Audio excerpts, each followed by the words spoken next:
What are the 5 important differences between Matthew and Luke in their Christmas accounts? In Matthew, the genealogy runs from Abraham to Jesus. The most distinctive feature is the mention of the 4 women, a rare feature in a male genealogy, and 4 is exceptional.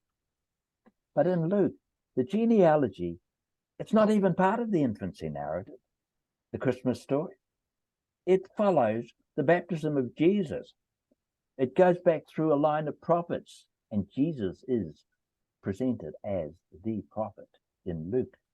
You have the mention of Nathan. There's an interesting prophet for you. And it goes right back to Adam, the father of all humanity.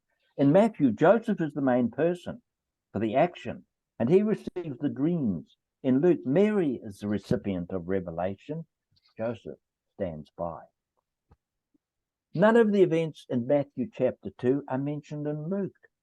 The visit of the Magi, the flight into Egypt, the massacre of the innocents, the return from Egypt.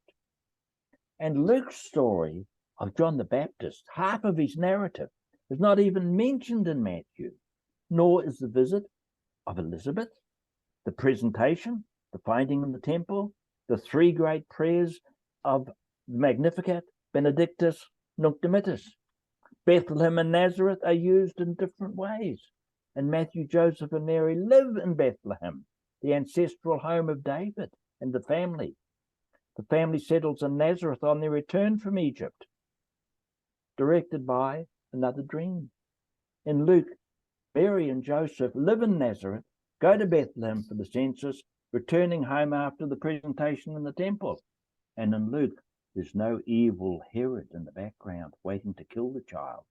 Luke's only got poor shepherds, pious elderly Jews like Simeon and Anna. And finally, in Matthew, much of the text rests on formula quotations from the Old Testament. This was to fulfill what was spoken by the prophet. Luke concentrates on Old Testament references in the 3 canticles or songs of Mary, Zechariah, and Simeon. Well, out of Easter came the Gospels, and out of Easter came the infancy narratives as well.